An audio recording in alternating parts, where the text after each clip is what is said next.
بسم اللہ الرحمن الرحیم۔ ناظرین محترم السلام علیکم۔ ناظرین، پروگرام صبح درخشاں کے ساتھ آپ کا میزبان اظہر علی عابدی حاضر خدمت ہے۔ ناظرین، آپ جانتے ہیں کہ پیر سے جمعرات جب یہ پروگرام پیش کیا جاتا ہے تو عموماً میں آپ کا میزبان ہوتا ہوں۔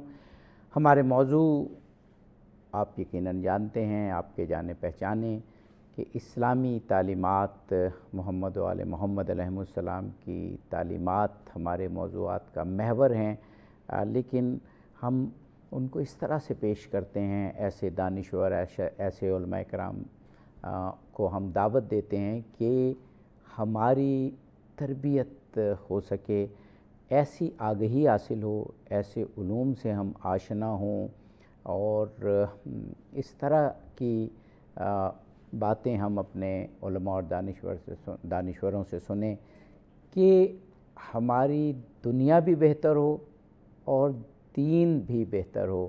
رسول پاک نے فرمایا، یہ حدیث عام طور پر میں اس پروگرام کے شروع میں پیش کرتا ہوں کہ دنیا آخرت کی کھیتی ہے، یعنی دنیا جب بہتر ہوگی تو یقیناً آخرت بھی سنورے گی۔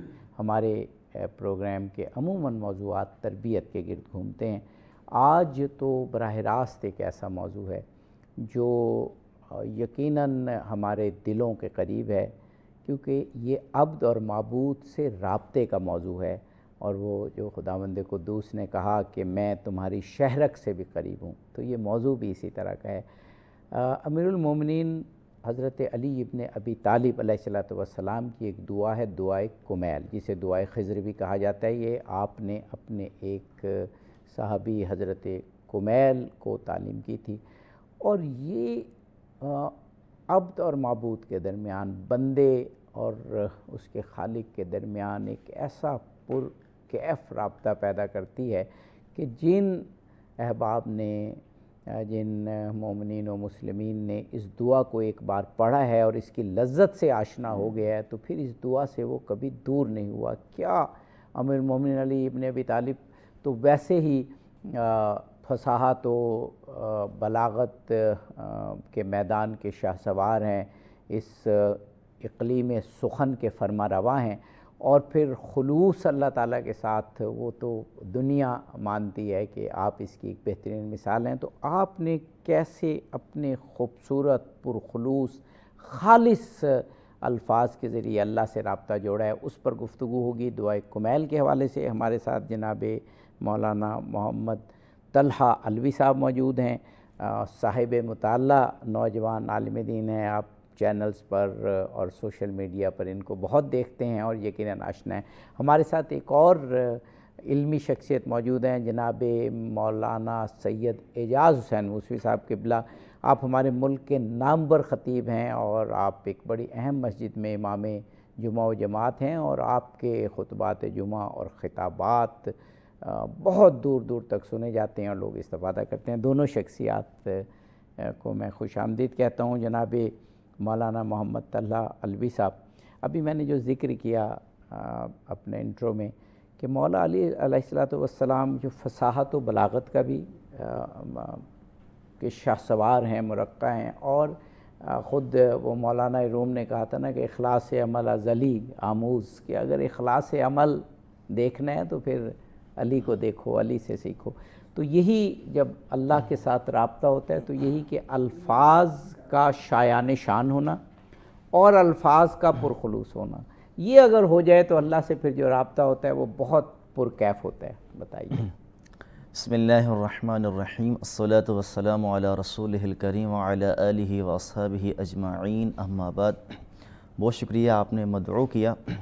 بالکل ایسا ہی ہے کہ جب اللہ تعالیٰ کے ساتھ ہم اپنے تعلق کو مضبوط کرتے ہیں تو ایک ایسی بہار ہم اپنے دل میں محسوس کرتے ہیں، پرکیف کیفیات محسوس کرتے ہیں کہ بیان نہیں کی جا سکتی۔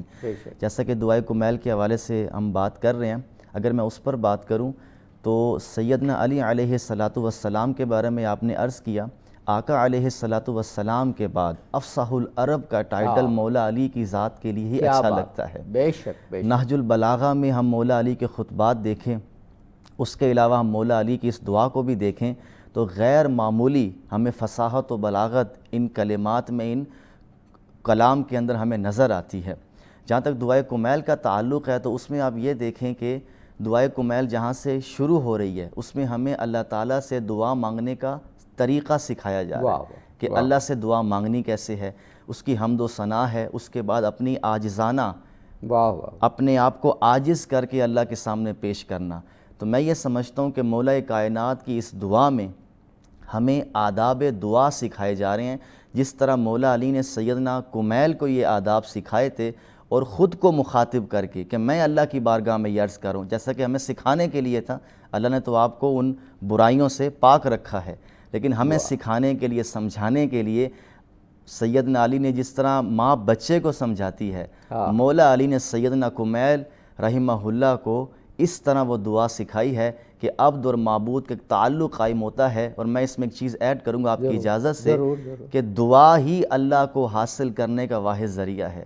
ہم نماز پڑھتے ہیں، روزہ رکھتے ہیں، زکوٰۃ دیتے ہیں، حج کرتے ہیں، لیکن ہم اگر اللہ سے دعا نہیں کرتے، وہ راز و نیاز کی باتیں، تنہائیوں میں رونا، اللہ کی بارگاہ میں گڑ گڑانا، اپنے دکھڑے اس کے سامنے عرض کرنا، اگر یہ نہیں کرتے تو قلب کے اندر وہ تعلق پیدا نہیں ہوتا۔ لہٰذا آپ آئمہ کی سیرت بھی دیکھیں، محمد و اہل بیت محمد سے ہمیں اعمال تو ملتے ہیں، لیکن سب سے زیادہ جو چیز ہم نے سیکھی ہے وہ دعا ہے کہ آئمہ نے قید خانے میں بھی اور آزادانہ مسلح پر بھی جو اللہ کی بارگاہ میں آہوزاری کی ہے، اس میں کوئی ان کا ثانی نہیں۔ اور دعائے کمیل میں بھی ہمیں یہی سبق ملتا ہے کہ اللہ تعالیٰ سے تعلق کا واحد ذریعہ دعا ہے، اور یہاں پر تعارف بھی خدا کا کروایا جا رہا ہے۔ سبحان اللہ، سبحان اللہ۔ جناب مولانا سید اعجاز حسین موسوی صاحب قبلہ، یقیناً آپ بھی اور طلحہ علوی صاحب بھی وہ مقدس، متبرک، پرکیف، روحانی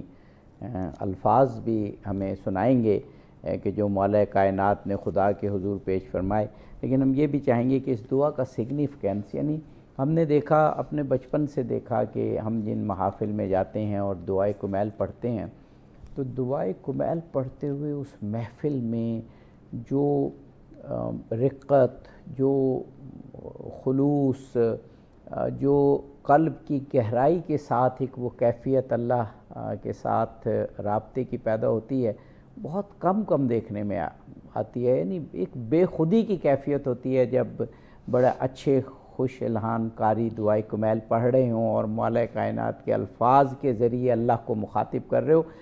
ان محافل میں میں نے دیکھا ہے ہر غم مٹ جاتا ہے، بندہ اپنے آپ کو آزاد سمجھتا ہے، اور اللہ کے ساتھ جب رابطہ ہوتا ہے تو اپنے آپ کو ایک بہت اعلیٰ و عرفہ مخلوق سمجھتا ہے۔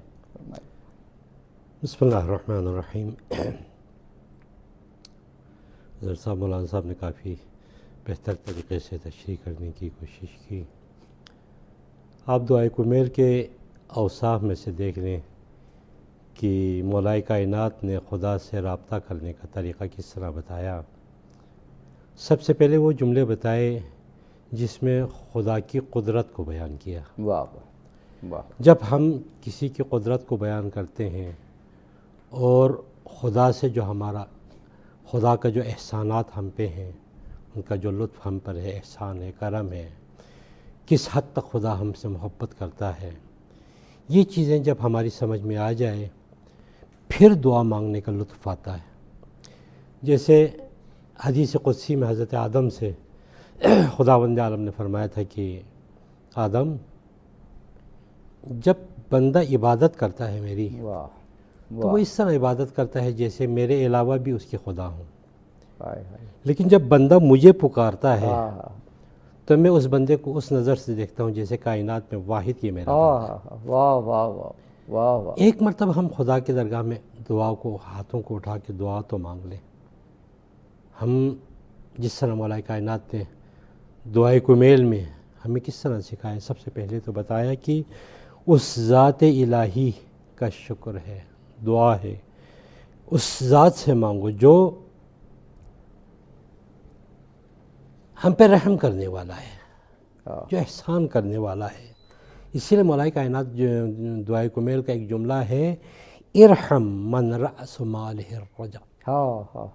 سبحان۔ پروردگار، میرے پاس جب میں دعا کے لیے ہاتھ اٹھاتا ہوں تو میرے پاس ایک ہی آسرا، یہی دعا ہے، اس کے علاوہ تو میرے پاس کچھ بھی نہیں ہے۔ تیری درگاہ میں آنے کے لیے، تجھ سے مانگنے کے لیے، تجھ سے مخاطب ہونے کے لیے میرے پاس ایک ہی چیز ہے، وہ ہے میری دعا، اور وَسِلَاحُهُ بُكَاء، اور میں تمام آفات و بلیات سے بچانے کے لیے، اپنے گناہوں سے توبہ کرنے کے لیے، تیرا قرب حاصل کرنے کے لیے، شیطان کے اس چیلوں سے بچنے کے لیے میرے پاس ایک ہی اسلحہ ہے، اور وہ ہے میرے آنسو۔ اور دعا وہی دعا ہے جو آنسوؤں کے ذریعے خدا تک پہنچایا جائے۔ سبحان اللہ۔ اس لیے آپ نے دیکھا دعائے کمیل میں مولا کائنات یہ ابھی فرما رہے تھے، دعا کی نماز کیا ہے؟ دعا ہی ہے۔ ہر چیز جو عبادت دعا ہے، عبادت میں سے اگر دعا کو نکال دیا جائے تو پھر وہ عبادت نہیں رہتی۔ وہ صحابی جب حضرت فاطمہ زہرا سلام اللہ علیہ کے دروازے پہ پہنچی، دق الباب کیا، عرض کیا کہ بی بی میں تسلیت عرض کرنے آیا ہوں۔ فرمایا کہ کیوں، کیا وجہ ہے؟ عرض کیا کہ میں نے مولا کائنات کو ان کی روح پرواز کرتے ہوئے دیکھا ہے۔ بی بی نے فرمایا کہ تم نے کس حالت میں دیکھا تھا؟ عرض کی کہ بی بی وہ نماز کی حالت میں تھے۔ فرمایا کہ نماز کے کس رکن میں تھے؟ تو اس نے عرض کی کہ بی بی جب میں نے مولا کائنات کو دیکھا کہ وضو کرتے ہوئے ان کا بدن کانپ رہا تھا، جب انہوں نے تکبیرۃ الاحرام کے لیے ہاتھوں کو اٹھایا تو مولا کائنات کے آنکھوں میں آنسو تھا، جب رکوع میں گئے تو اس طرح کانپ رہے تھے جس طرح خزاں کا پتا کانپتا ہے، اور سجدے کو اس حد طول دیا اور مولا کائنات کی آوازیں بند ہو گئی۔ میں قریب گیا تو میں نے دیکھا کہ مولا کے روح جسم سے نکل گئی ہے۔ فاطمہ زہرا فرماتے ہیں کہ اے علی کے صحابی، تم نے علی کو ایک مرتبہ جسم سے روح کو نکلتے ہوئے دیکھا ہے، جبکہ میں ہر نماز میں علی کے روح کو جسم سے نکلتے ہوئے دیکھتا ہوں۔ سبحان اللہ، سبحان اللہ۔ یعنی وہ کیفیت ہوتی ہے رسول اللہ، اسی لیے یہ اللہ کی بارگاہ میں، جب اللہ کی بارگاہ میں ہوتا ہے، دیکھیں مولا کائنات کی ایک صفت اکثر لوگ اعتراض بھی کرتے ہیں کہ حالت رکوع میں جب تیر پیروں سے نکالا گیا مولا کو پتہ نہیں چلا، لیکن ایک سائل آ کے سوال کرتا ہے تو مولا نے رکوع میں کس طرح اپنی انگوٹھی دے دی۔ قرآن پاک میں یہ واقعہ بیان ہوا۔ تو اس میں فرماتے ہیں کہ جب انسان عبادت کی منزل پہ آ جائے، نماز میں آ جائے، تو اس کی روح جسم سے پرواز کر کے عرش معلیٰ پہ ہوتا ہے، خدا سے ہم کلام ہوتا ہے۔ اور جب بھی کوئی سائل سوال کرے، لوگوں کے کانوں میں اس کی آواز جانے سے پہلے وہ سوال عرش الہی پہ خدا کی درگاہ میں پہنچتا ہے۔ جب مولا کائنات عبادت میں تھے تو حقیقی عبادت میں تھے، اس لیے مولا کائنات کی روح خدا سے ہم کلام تھی، اور سائل نے جب سوال کیا تو وہ آواز عرش پہ پہنچی، مولا کائنات نے سنا اور رکوع کی حالت میں اپنی انگشت دی۔ سبحان اللہ، سبحان اللہ، سبحان اللہ۔ جناب مولانا محمد طلحہ علوی صاحب، میں دیکھ رہا ہوں آپ کچھ اس دعا کے کوئی خاص الفاظ اور جملے ہمیں سنانا چاہتے ہیں۔ ہمیں 2-3 منٹ بعد وقفے پہ جانا ہے، لیکن اس سے پہلے ہم جو اصل دعا کے اصل جملے بھی کچھ سننا چاہیں گے۔ جی بہت شکریہ۔ جیسا کہ آقا نے بڑی تفصیل کے ساتھ ہماری رہنمائی کی، بہت خوبصورت گفتگو کیا۔ مولا کائنات کی اس دعا کو اگر ہم دیکھیں تو یہ دعا اللہ تعالیٰ کی حمد و ثنا سے شروع ہوتی ہے، اور اس میں مولا کائنات اللہ تعالیٰ کا ایک تعارف بھی کروا رہے ہیں، اور اللہ کو اس طرح مخاطب کر رہے ہیں کہ میں بندہ عاجز ہوں اور تو خدائے برحق ہے۔ تو جہاں سے یہ آغاز ہوتا ہے، میں آپ کی اجازت سے وہ عرض کرتا ہوں۔ مولا کائنات فرماتے ہیں اللہم انی اسألک برحمتک التی وسعت کل شیء، خدایا میں تجھ سے تیری اس رحمت کے واسطے سے سوال کرتا ہوں جو ہر چیز پر حاوی ہے اور اس کا احاطہ کیے ہوئے ہے۔ جیسے آقا نے بھی فرمایا کہ اللہ کی رحمت کو مولا علی یہاں پر وسیلہ بنا کر پیش کر رہے ہیں، اور آگے مولا علی فرماتے ہیں وَبِقُوَّتِكَ الَّتِي قَهَرْتَ بِهَا كُلَّ شَيْءٍ، اور تیری اس طاقت کا واسطہ جس کی وجہ سے تو ہر چیز پر حاوی ہے۔ سبحان اللہ۔ تو مولا کائنات یہ تسلسل کے ساتھ اللہ تعالیٰ کی حمد و ثنا بیان کر کے آگے جو آغاز کرتے ہیں، فرماتے ہیں اللہم اغفر للذنوب التی تہتک العصام، حالانکہ معصوم ہیں، اللہ نے خطاؤں سے پاک رکھا ہے، لیکن سمجھانے کے لیے کیا فرما رہے ہیں؟ خدایا میرے ان گناہوں کو معاف فرما دے جو ناموس اور عزت کو رسوا کر دیتے ہیں۔ اب یہاں پر آپ دیکھیں کہ اللہ تعالیٰ کے ساتھ مولا کائنات کے تعلق کی کیا کیفیت ہے کہ اللہ کی بارگاہ میں اس قدر فریاد کر رہے ہیں کہ ان گناہوں کو، ان غلطیوں کو معاف فرما دے جو عزتوں کو فراموش کر دیتے ہیں۔ اور آگے مولا کائنات فرماتے ہیں اللہم اغفر للذنوب التی تنزل النقامہ، کہ یا اللہ ان گناہوں کو معاف کر دے جو عذاب کا سبب بنتے ہیں۔ یہاں دیکھیں ایک فلسفہ بھی بیان ہو رہا ہے کہ کچھ گناہ ایسے ہوتے ہیں بالکل جو بلاؤں کو نازل کرتے ہیں، جو عذاب کو نازل کرتے ہیں۔ اور آگے جیسے آپ نے فرمایا، آگے مولا علی اسی کو بیان بھی فرما رہے ہیں اللہم اغفر للذنوب التی تغیر النعمہ، کہ یا اللہ جو نعمتوں کو بدل دیتے ہیں ایسے گناہوں کو بھی معاف فرما دے۔ تو ایک جگہ مولا علی عذاب، جن گناہوں کی وجہ سے عذاب آتا ہے اس سے معافی مانگ رہے ہیں، اور جن گناہوں کی وجہ سے نعمتیں آنا بند ہو جاتی ہیں ان سے بھی اللہ کی بارگاہ میں معافی مانگ رہے ہیں۔ تو یہ ابتدائی کلمات میں سمجھتا ہوں اللہ سے رابطہ بھی ہو رہا ہے، جی اور فلسفہ عقائد اسلامی، احکام اسلامی وہ بھی بیان ہو رہا ہے۔ ہمیں ایک بریک لینا ہے، بریک کے بعد ہم چاہیں گے کہ آپ مزید ہمیں کچھ دعا کے الفاظ ضرور بتائیے۔ ناظرین، مولا کائنات امیر المومنین علی ابن ابی طالب علیہ السلام سے بہتر کون ہستی ہے جو اللہ سے رابطے کے لیے ہمیں دعا تعلیم کر سکتی ہے؟ وہی دعا آج ہمارا موضوع ہے۔ ہمارے ساتھ رہیے، جلدی واپس آتے ہیں۔ ناظرین، پروگرام میں ایک مرتبہ پھر آپ کا خیر مقدم کرتے ہیں۔ پروگرام صبح درخشاں، موضوعات آپ کے جانے پہچانے، ایسے علوم سے، ایسے مطالب سے، ایسے موضوعات سے آگہی کہ جن پر عمل کر کے، جن سے آراستہ ہو کر ہم خدا کا قرب حاصل کر سکیں، دین و دنیا دونوں میں کامیاب ہوں۔ اور آج تو براہ راست موضوع ایسا ہی ہے، امیر المومنین، امام المتقین، یعصوب الدین حضرت علی ابن ابی طالب علیہ السلام کی ایک تعلیم کردہ دعا پر گفتگو ہو رہی ہے۔ جناب مولانا محمد طلحہ علوی صاحب، جناب مولانا محمد طلحہ علوی صاحب، مولا کائنات کی زبان اقدس سے نکلے ہوئے متبرک، مقدس، روحانی کلمات آپ براہ راست اب ہمیں سنا رہے تھے۔ چند آپ نے سنائے تھے، ہم چاہ رہے ہیں آپ جاری رکھیں اور ان کلمات سے ہمیں نوازیں۔ جی، میں عرض یہ کر رہا تھا کہ مولا کائنات نے اس کو جو کیٹیگرائز کیا ہے کہ دعائیں گناہوں کے سبب کی وجہ سے ہم اللہ کی رحمت سے دور ہو جاتے ہیں، اس گناہ کی وجہ سے ہم اللہ سے دور ہو جاتے ہیں۔ تو مولا کائنات ہمیں سکھا رہے ہیں کہ ہمیں ایسے گناہوں سے اللہ کی بارگاہ میں معافی مانگنی چاہیے جو عذاب کا سبب بنتے ہیں، جن سے بلائیں آتی ہیں۔ تو خلاصہ کلام یہ کہ یا اللہ میرے وہ گناہ معاف کر دے جو مصیبتوں کا سبب بنتے ہیں، میرے وہ گناہ معاف کر دے جن کی وجہ سے عذاب آتے ہیں۔ اور آخر میں عرض کروں، مولا دعا ہمیشہ اس یقین کے ساتھ کی جاتی کہ قبول ہو جائے۔ تو مولا کائنات کیا خوبصورت جملہ ارشاد فرمایا، اللہم اغفر للذنوب التی تحبس الدعا، کہ یا اللہ میرے وہ گناہ معاف فرما دے جو دعاؤں کو قید کر لیتے ہیں، یعنی دعاؤں کو قبولیت تک نہیں پہنچنے دیتے۔ تو یہاں سے بھی ہمیں یہ فلسفہ ملا کہ ایسے بھی گناہ ہوتے ہیں ہم سے جس کی وجہ سے ہماری دعائیں قبول نہیں ہوتی۔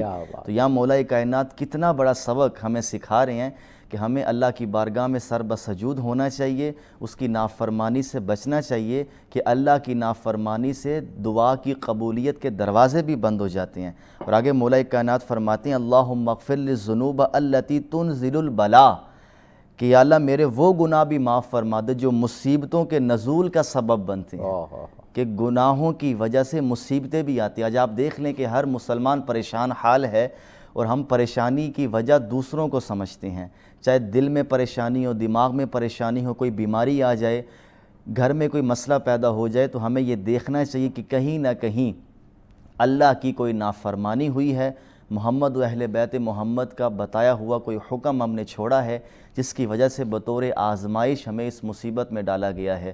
تو ان متون کا خلاصہ اگر میں عرض کروں کہ مولا کائنات اس میں ہمیں یہ بتانا چاہتے ہیں کہ گناہوں کی وجہ سے مصیبتیں بھی آتی ہیں، گناہوں کی وجہ سے بلائیں بھی آتی ہیں، گناہوں کی وجہ سے اللہ تعالیٰ کا قرب بھی ہم کھو دیتے ہیں۔ اگر آپ اجازت دیں اگلے الفاظ ہیں، جی ضرور اللہم انی اتقرب الیک بذکرک، یا اللہ میں تیرے ذکر کے ذریعے تیرا قرب چاہتا ہوں۔ کیا بات، یعنی کہ مولا کائنات خدا کی بارگاہ میں کیا مانگ رہے ہیں۔ یہاں پر میں عرض کروں، ہم اللہ سے دولت مانگتے ہیں، صحت مانگتے ہیں، اولاد مانگتے ہیں، لیکن سب سے بڑی چیز جو خدا سے مانگنی چاہیے وہ اس کا تعلق اور اس کا قرب ہے۔ اور مولا کائنات نے یہاں پر جو اپنے صحابی کو بھی تلقین کر رہے ہیں کہ اللہ کی، ابھی دیکھیں اس پوری دعا میں کہیں بھی مولا علی نے ظاہری اسباب نہیں مانگے، یہ دے دے، یہ دے دے، یہ دے دے، سارا کا سارا اللہ کے ساتھ تعلق ہے۔ اور یہاں پر اتنی بڑی بات کہ یا اللہ مجھے اپنا قرب عطا فرما، اپنا تعلق نصیب فرما۔ تو خلاصہ کلام جیسے آغا نے بھی مولا علی کی فنا فی اللہ کی اس کیفیت کو بیان کیا کہ مولا علی کا خدا کے ساتھ وہ تعلق، ایک میں روایت آپ کے سامنے پیش کروں۔ ضرور۔ زرار بن زمرہ کنانی فرماتے ہیں کہ میں نے کئی راتوں کوفہ کی مسجد کے محراب میں ایک شخص کو دیکھا، وہ ایسے روتا تھا جیسے سانپ کا ڈسا روتا ہے، اور شیر اگر شہر میں نکل آئے تو شہر والوں کا جو حال ہوتا ہے، تو اس شخص کے آواز ایسے آتی تھی جیسے شیر جنگل سے نکل کے شہر میں آ گیا، اور اس کی زبان پر یہ الفاظ ہوتے تھے، یا ربنا من قلت الزاد و بعد السفر و وحشت الطریق، اے میرے رب میرا عمل تھوڑا ہے، سفر لمبا ہے اور وہ آگے تک جانا ہے۔ تو زرار فرماتے جب میں قریب جا کر دیکھتا تو علی بن ابی طالب ہوتے تھے۔ تو یہ وہ مرد قلندر ہے جس کا خدا کے ساتھ ایسا تعلق ہے کہ جب وہ جنگ میں ہے تو ایک سپہ سالار کی حیثیت سے محمد کا ناصر بن کر اسلام کا محافظ ہے، اور جب وہ مسلح پر ہے تو اس قدر عاجز بن کر خدا کے سامنے فریاد کر رہا ہے جیسے دودھ پیتا بچہ اپنی ماں کے سامنے جھکتا ہے۔ سبحان اللہ، سبحان اللہ۔ جناب مولانا سید اعجاز حسین موسوی صاحب، مولا کائنات کے یہ الفاظ اور خدا سے ایسا رابطہ کہ اب جی نہیں چاہتا کہ آدمی کوئی اگلا سوال کرے، اور دل کر رہا ہے بس یہی الفاظ اور یہی جملے سنتا چلا جائے۔ کتنا خوبصورت مولا دعا کا اور اللہ سے قرب کا طریقہ بتا رہے ہیں کہ کس طرح پہلے اس کی قدرت، اس کی حاکمیت، اس کی رزاقیت، اس کا خالق ہونا، اس کا صاحب قدرت ہونا یہ بیان ہو رہا ہے، اور پھر اپنی عاجزی اور اپنے گناہوں کو یاد کرنا۔ جب یہ ہم اب دعا پڑھتے ہیں، اور یہ کوئی اتنی لمبی بھی نہیں ہے، اگر آدمی اس کو ایک روانی سے پڑھے تو آدھے گھنٹے میں یہ ختم ہو سکتی ہے، لیکن میں نے تو دیکھا ہے ایسے ایسے لوگ ہیں جو اس قدر گریا کرتے ہیں کہ 2 گھنٹے یہ دعا پڑھتے ہیں، اور پھر جب وہ اٹھتے ہیں تو اللہ سے ایسے مضبوط تعلق کے ساتھ اٹھتے ہیں کہ پھر انہیں دنیا کی کوئی فکر نہیں ہوتی۔ تو اس کے پڑھنے کی کیفیت بھی ہمیں بتائیے، اور پھر کچھ جملے بھی۔ کافی تفصیل سے تشریح ہو گئی ہے دعائے کمیل پہ، تو یہاں پہ آپ دعائے کمیل کا لطف یہ دیکھیں کہ اس میں خدا کی قدرت کو بیان کی گئی ہے، اور سب سے زیادہ خدا کی رحمت اور بخشش کو بیان کیا گیا ہے۔ بالکل یہاں پہ آپ دعائے کمیل میں دیکھیں کہ یہاں پہ خدا کی سختی اور قہاریت، جباریت، ان صفات کا ذکر نہیں ہے۔ یہاں پہ ہر جگہ پہ یہ دیکھیں کہ خدا سے بخشنے کا سوال کیا گیا ہے، طلب رحمت کیا گیا ہے، اور اس کے بعد انسان کی جو کوتاہیاں ہیں ان کو بیان کیا گیا ہے۔ اس کے بعد یہاں پہ ایک بہت پیارا جملہ مولا کائنات کا اس میں فرمایا کہ پاک پروردگار تو وہ ذات ہے کہ کم من قبیح سترتا، تیری کتنے احسانات ہیں، کتنا احسان ہے۔ سب سے بڑا احسان یہ ہے کہ کم من قبیح سترتا، میرے ایسے قبیح حرکتیں، ایسے حالات جس پر آج تک تو نے پردہ ڈالا ہوا ہے، کم من قبیح سترتا، تو نے میرے برے اعمال پر، بری حرکتوں پر، میرے برے سوچ پر تو نے پردہ ڈال کے لوگوں کے سامنے مجھے مکرم بنا دیا۔ اسی لیے رسول پاک کی بھی ایک بڑی پیاری ہدایت ہے ہمارے لیے، فرماتے ہیں کہ خدا کی نعمتوں کا تم شمار تو نہیں کر سکتے، لیکن 4 نعمتیں ایسی ہیں جن کا ہمیشہ ذکر کرنا چاہیے، ایسا نہ ہو کہ تم سے وہ نعمتیں سلب ہوں۔ ان میں سے ایک دعا یہ ہے کہ الحمدللہ الذی ستر ذنوبی و عیوبی ولم یفضحنی بین الناس، خدایا میں تیرا شکر ادا کرتا ہوں کہ تو نے میرے گناہوں سے پردہ نہیں اٹھایا، میرے کبھی حرکتوں کو لوگوں کے سامنے عیاں نہیں کیا، ولم یفضحنی بین الناس، تو نے مجھے لوگوں کے سامنے عیاں نہیں کیا۔ میں کتنی کوتاہیاں کرتا ہوں، گناہ کرتا ہوں، غلط سوچ رکھتا ہوں، لیکن تو نے مجھے لوگوں کے سامنے صاحب عزت بنا کے پیش کیا۔ یہ اس کا احسان ہے، رسول پاک فرماتے ہیں کہ کبھی بھی اس دعا کو ترک مت کرو، الحمدللہ الذی ستر ذنوبی وعیوبی ولم یفضحنی بین الناس، صبح شام اس پہ شکر ادا کرو کہ خدا نے تمہارے اوپر پردہ رکھا ہوا ہے، ہمیں عیاں نہیں کیا ہے۔ اگر عیاں کرے تو حدیث ہے کہ اگر خدا ہمارے گناہوں سے پردہ اٹھا لے تو بیٹا اپنے باپ کی میت کو دفنانے سے منع کر دے گا، لیکن یہ اس کا احسان ہے، اور یہ احسان بھی اس لیے ہے، یہ نہیں کہ خدا ہم سے ڈر رہا ہے اور ہمارے گناہوں پہ پردہ ڈال رہا ہے۔ خدا چاہتا ہے کہ نہیں، جس طرح دنیا میں نے تمہارے گناہوں پہ پردہ ڈالا ہے، توبہ کر لو تاکہ یہ پردہ قیامت میں بھی باقی رہے۔ واہ، یعنی وہ اتنا ستار العیوب ہے کہ قیامت کے روز ہے دنیا میں اگر ہمارے گناہ عیاں نہیں ہوتے تو اس کا مطلب یہ نہیں ہے کہ ہمارا کمال ہے، نہیں، یہ خدا کا احسان ہے۔ خدا چاہتا ہے کہ جس طرح تمہاری دنیا میں گناہوں کو پر میں نے پردہ ڈالا ہے، اب قیامت میں ان گناہوں پہ پردہ ڈالنا یہ میرا نہیں بلکہ تیرا کام ہے۔ دنیا میں پردہ پوشی کرانا میرا کام ہے، آخرت میں اپنی پردہ پوشی کرانا تمہارا کام ہے۔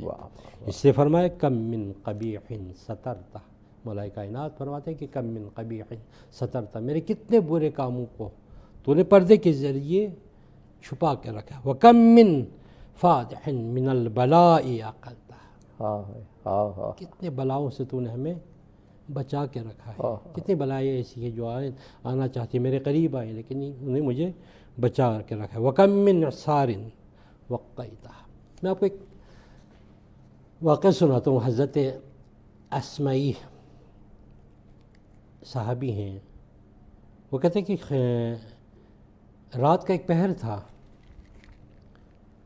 کہیں دور سے رونے کی آواز آئی، اور اس رونے کی آواز میں ایک درد تھا، جس طرح قبلہ نے بھی مولا کائنات کا وہ نماز کی حالت میں جو بتایا، تو وہ روایت کرتا ہے کہ رونے کی آواز آئی، میں رونے اس آواز کی سمت گیا تو میں نے محسوس کیا کہ وہ رونے کی آواز خانہ کعبہ سے آ رہی ہے۔ میں خانہ کعبہ کے اندر داخل ہوا تو میں نے دیکھا کہ ایک نوجوان ضعیف سا کمزور سا نوجوان غلاف کعبہ کو پکڑ کے دعا مانگ رہا ہے، اور وہ اس طرح رو رہا ہے جس طرح بوڑھی ماں اپنے جوان بیٹے کے میت پہ روتی ہے، اس طرح رو رہی تھی۔ اسمعی کہتے ہیں کہ میں قریب گیا تو میں نے دیکھا وہ نوجوان ضعیف سا کمزور سا نوجوان غلاف کعبہ کو تھام کے کہہ رہا تھا، الہی و سیدی و مولایا نامت العیون وغابت النجوم وانت مالک حی قیوم لا تأخذک سنۃ ولا نوم غلقت المملوک ابوابها واقامت علیہا حراسها وحجابها فباب مفتوح لسائلک، پروردگار الہی و سیدی و مولایا، میرا رب تو ہے، میرا رازق تو ہے، میرا مالک تو ہے، تیری درگاہ میں اگر میں نہ مانگوں تو میں کہاں جاؤں؟ الہی و سیدی و مولایا نامت العیون، پروردگارہ میں اس وقت تیری درگاہ میں حاضر ہوا ہوں جب سارے لوگ سو گئے ہیں، سارے آنکھوں میں نیند ہے، سب سو گئے ہیں، لیکن میں تیرے خوف میں جاگ رہا ہوں اور تیری درگاہ میں مانگنے آیا ہوں۔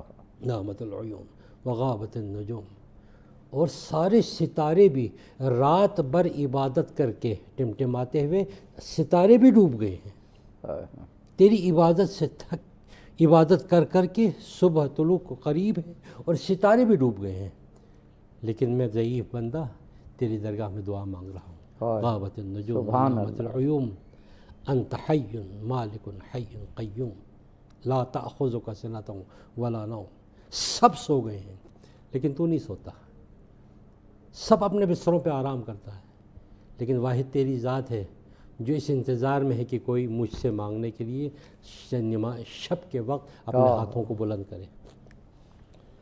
پھر فرماتے کہ غلقت المملوک ابوابها، میں نے دیکھا کہ دنیا کے تمام بادشاہوں نے اپنے دروازے بند کر دیے ہیں، غلق کہتے کہ بند کر دینا، سارے بادشاہوں نے اپنے دروازے بند کر دیے۔ غلقت المملوک ابوابها واقامت علیہا حراسها وحجابها، اپنے دروازوں پہ پردے ڈال دیے اور وہاں پہ گارڈز کو کھڑا کر دیا اور حکم دیا کہ اب میرے نیند میں، اب میرے آرام میں کوئی مخل نہ ہو، کسی کو دروازے سے اندر آنے کی اجازت نہیں ہے، دروازوں کو بند کر دیا۔ میں بندہ تمام بادشاہوں کو دیکھا کہ غلقت المملوک ابوابها وقامت علیہا حراسها وحجابها، سارے دروازے بند، اس پہ پردے لگ گئے، سنتریوں کو بٹھا دیا گیا کہ اب بادشاہ کے دربار میں کوئی نہیں جاتا۔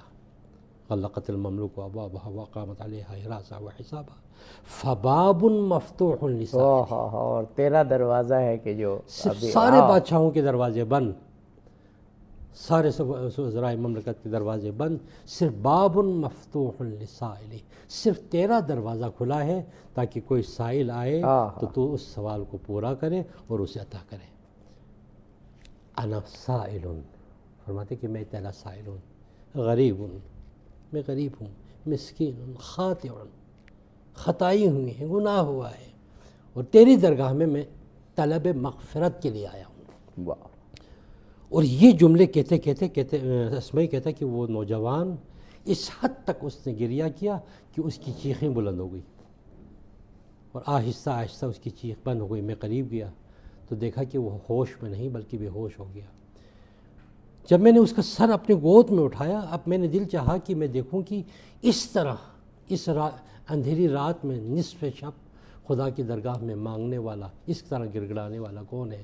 جب میں قریب گیا، اس کے سر کو اپنے گود میں رکھا تو دیکھا کہ وہ اور کوئی نہیں بلکہ سید السجاد تھا۔ ہاں، اب جیسے دعائے کمیل کا ذکر ہو رہا ہے نا قبلہ، تو اسی طرح جیسے امام علی علیہ السلام کی اور بھی دعائیں ہیں، دعاؤں کا مجموعہ ہے جسے صحیفہ علویہ کہا جاتا ہے، اور دعائے کمیل کے الفاظ تو آپ دونوں علماء نے سنائے، اور ابھی آپ نے حضرت سید سجاد علیہ السلام کا یہ پرسوز واقعہ ہمیں بتایا۔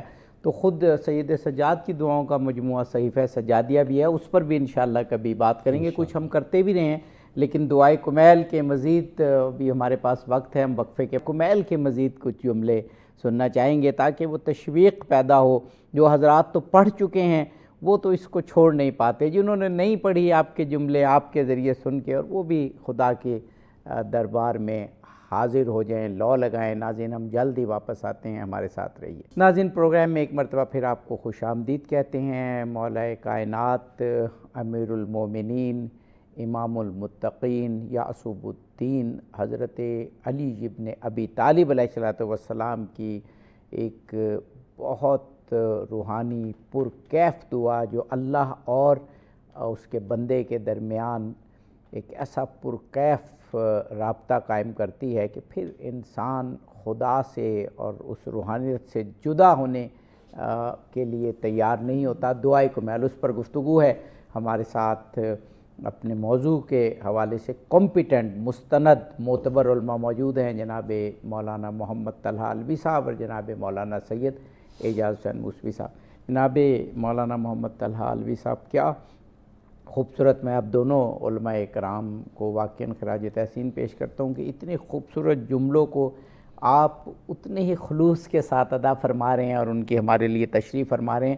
دعائے کمیل ایک ایسا خزانہ ہے کہ جسے کہتے ہیں نا کہ اس میں سے ہم جتنا بھی استعمال کر لیں یہ خزانہ کبھی ختم نہیں ہوگا۔ یہ یقیناً ملکوتی الفاظ ہیں جن کا نور کبھی بھی مان نہیں پڑے گا۔ ایک دفعہ مولا کائنات کے الفاظ کے ذریعے اللہ کے حضور حاضر تو ہوں، ہمیں اس دعا کی اہمیت کا اور اس دعا کے قیمتی ہونے کا احساس ہوگا۔ بالکل آپ نے درست فرمایا۔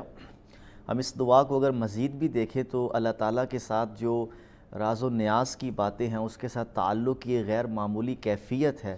تو مولا علی کے الفاظ جیسے جیسے ہم پڑھتے چلے جاتے ہیں، آنکھ اشک بار ہو جاتی ہے، دل سوز و گداز کی اس کیفیت میں چلا جاتا ہے کہ بیان نہیں کیا جا سکتا۔ جیسا کہ آقا نے بھی امام سجاد علیہ السلام کا جو واقعہ بھی نقل کیا، تو اس گھر کا ہر فرد ہی تعلق مع اللہ میں ڈوبا ہوا ہے۔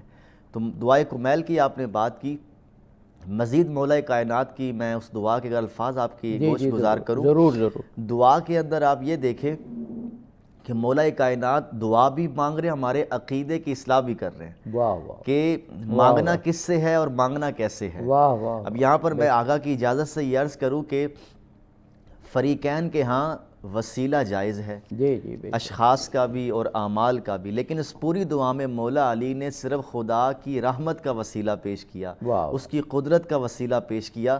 تو یہ بھی ایک بہت بڑا سبق ہے کہ مولا علی خدا کے ساتھ کس قدر تعلق میں غیر معمولی ہیں کہ میرے اور خدا کے درمیان کوئی تیسرا حائل نہ ہو، حالانکہ وہ جائز ہے، لیکن اس کے باوجود چونکہ تعلق عبد اور معبود کا ہے تو اللہ کی رحمت کا، اس کی قدرت کا، اس کی وسعتوں کا، ہر اس کی تخلیق کا، ہر چیز کا واسطہ دے کر مولا علی معاملات کو حل کرنا چاہ رہے ہیں۔ اور آگے دیکھیں کہ سب سے بڑی چیز جو عقیدے کی درستگی مولا کائنات فرما رہے ہیں، وَتَجْعَلَنِي بِقَسَمِكَ رَاضِيًا قَانِعًا، کہ یا اللہ مجھے اپنی رضا پہ راضی رکھ۔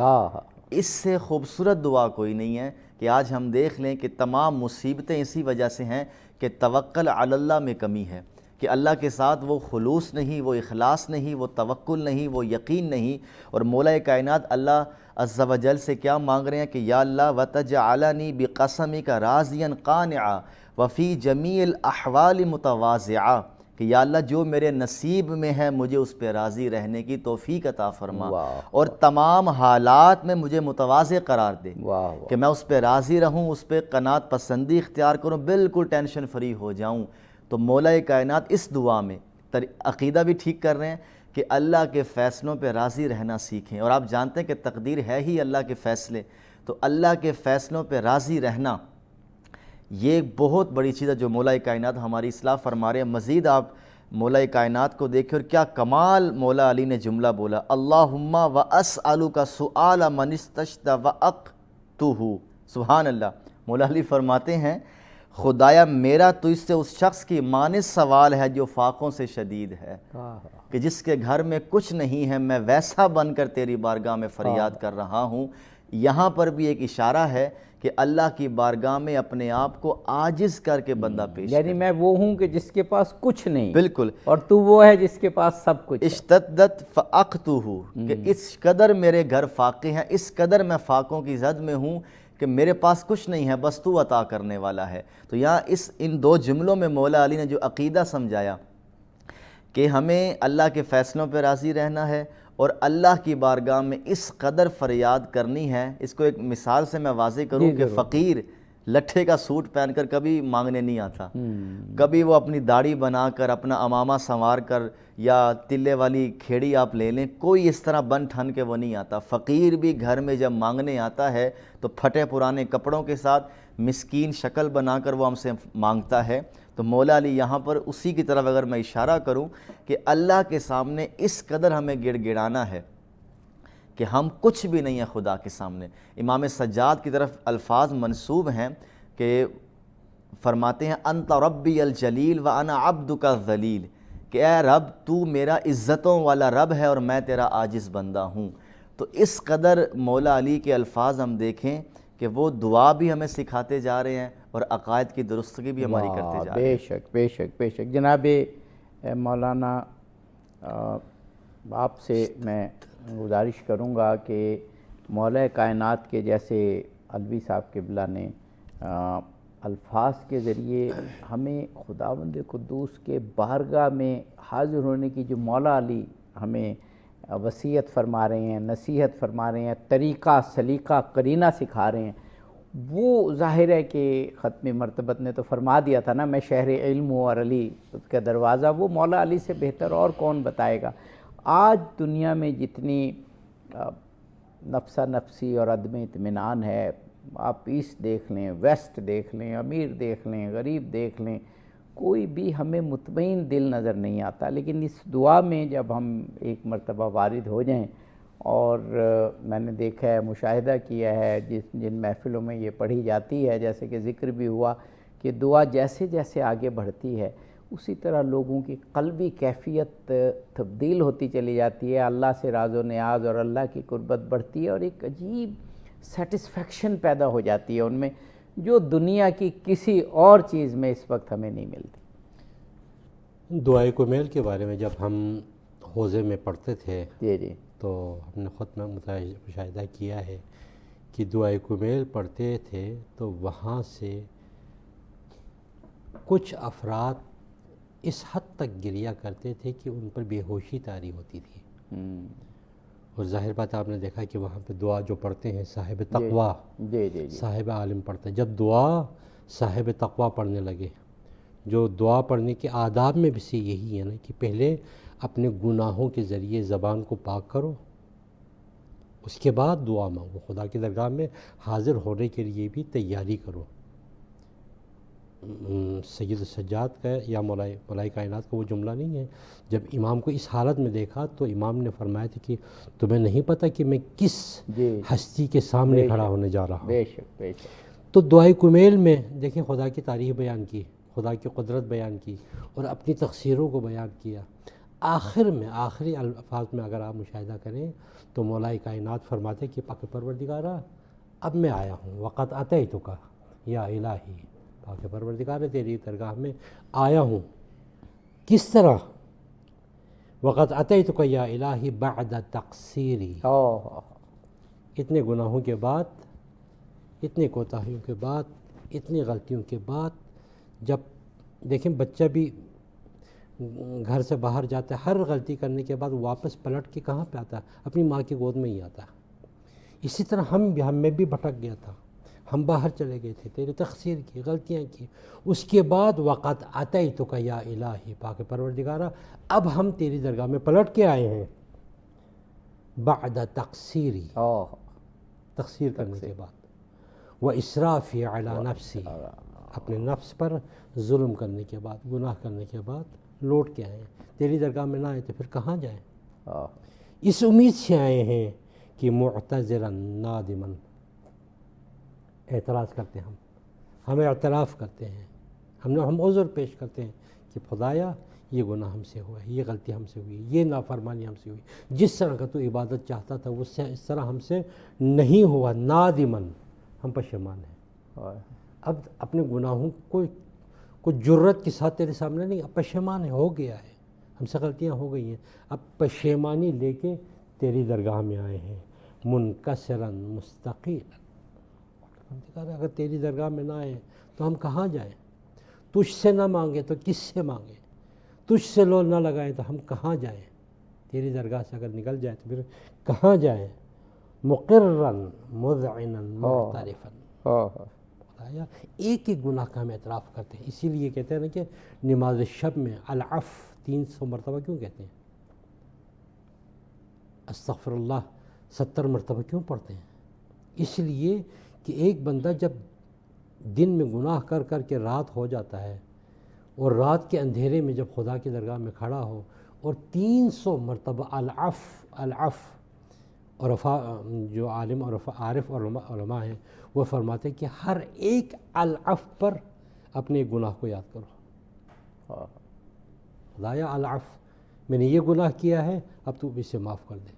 دوسرے گناہ کو ذہن میں لاؤ، پھر کہو العفو۔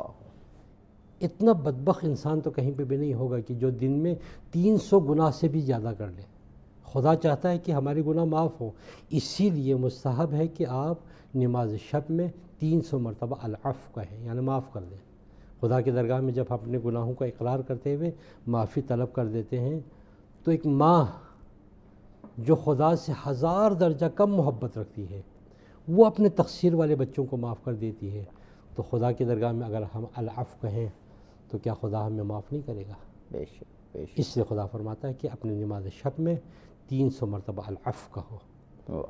اور اس دعا میں جو ایک، کیونکہ اب ہمارے پاس 3 یا 4 منٹ ہے، میں چاہ رہا ہوں 1 یا 2 منٹ آپ اور آخری پھر 1-2 منٹ قبلہ، وہ مجھے ایک جملہ، ویسے تو ساری دعا ہی کمال کی ہے، وہ جو ایک جملہ یا آپ ترکیب کہہ لیجئے جو ہے، یا سریع الرضا، اے جلد راضی ہو جانے والے، یعنی ہم گناہ پہ گناہ کرتے ہیں، مسلسل اللہ سے دور رہتے ہیں، لیکن آپ نے ایک ایسی امید افزا صفت اللہ تعالیٰ کی بتائی ہمیں، یا سریع الرضا، اے جلد راضی ہو جانے والے، یا سریع الرضا، خدا کتنی جلدی، یہ دیکھیں نا فرماتے ہیں کہ مولا کائنات کا ہی جملہ ہے کہ اگر کوئی شخص گناہ کرنے کے بعد ایک مرتبہ تہ دل سے توبہ کر لے، زندگی بھر گناہ کرنے کے بعد ایک مرتبہ توبہ کر لے تو وہ اس طرح ہے جیسے اس نے گناہ ہی نہیں کیا۔ یہ خدا کی رحمت ہے۔ اسی لیے اس دعائے کمیل میں مولا کائنات نے فرمایا یا سریع الرضا، اے بہت جلد غلطیوں کو معاف کر دینے والا، اے بہت جلد راضی ہونے والا، کتنی امید تھی جی اس بندے کو بخش دے، تو راضی ہوا ہے تو سب سے جلدی راضی ہونے والا ہے، اس لیے اب میرا سوال یہ ہے کہ مجھ سے راضی ہو جا۔ سبحان اللہ سبحان اللہ۔ ہمارے پاس وقت ختم ہو گیا، اب اتنی ساری چیزیں تھیں، لیکن بہرحال آپ نے ایک ذوق پیدا کر دیا۔ آخری 1-2 منٹ ہے، اس میں آپ سے دعا کے متن کے بجائے ایک سوال یہ کرنا چاہتا ہوں کہ اس چکر میں پڑھنے کے بجائے کہ یہ دعا مولا علی نے کب تعلیم کی، کہاں تعلیم کی، کہاں پر ہے، میں یہ کہتا ہوں کن کتابوں میں ہے، کیسے آئی، آپ کتاب پکڑیں یا نیٹ سے یہ دعا ڈاؤن لوڈ کریں، ایک دفعہ پڑھے تو صحیح۔ وہ نہج البلاغہ کے بارے میں بھی کسی نے کہا تھا، اس کی استناد کیا تو انہوں نے کہا کہ عالم دین نے کہا نہج البلاغہ پڑھ کے دیکھیں، علی کے علاوہ کہہ ہی نہیں سکتا کوئی، دعائے کمیل پڑھ کے تو دیکھیں، مولا علی کے علاوہ یہ کہہ ہی کون سکتا ہے۔ تو ایک دفعہ دعوت دیں سب ناظرین کو کہ ایک مرتبہ صبح کے نماز کے بعد، یا شب جمعہ اس کی تعلیم ہوئی ہے نماز عشاء کے بعد، ایک مرتبہ یہ کھول کے پڑھیں تو صحیح، تو دیکھیں پھر تبدیلی کیا آتی ہے۔ بے شک آپ نے بالکل درست فرمایا۔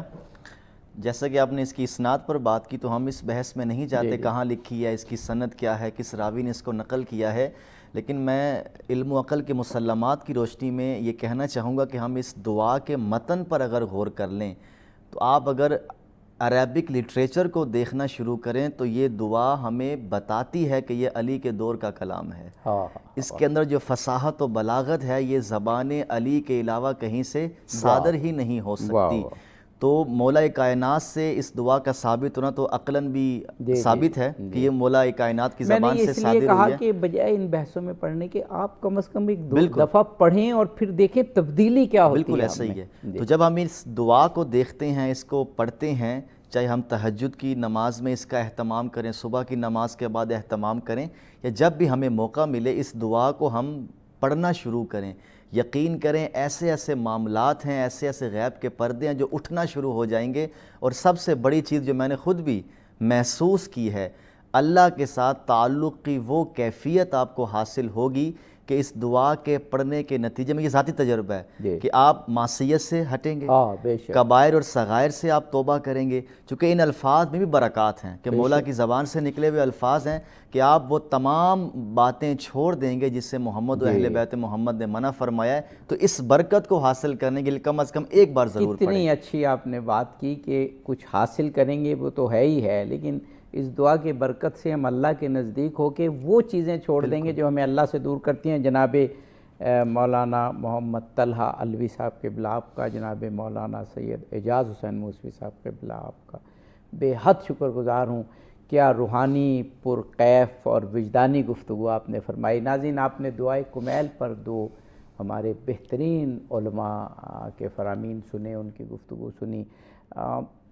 دعائے کمیل کا ایک جملہ جس سے میں اس پروگرام کا اختتام کرنا چاہوں گا کہ اللہ سے دعا کرتے ہوئے آپ فرماتے ہیں، اللہ میں جس کا اہل ہوں ایسا سلوک مجھ سے نہ فرما، میں تو گناہ گار ہوں، میں تجھ سے دور ہوں، جس چیز کا میں سزاوار ہوں، اہل ہوں، وہ میرے ساتھ وہ معاملہ نہ فرما، تو وہ معاملہ فرما جس کا تو اہل ہے، اور تیرے پاس تو سارے خزانے کائنات کے موجود ہیں۔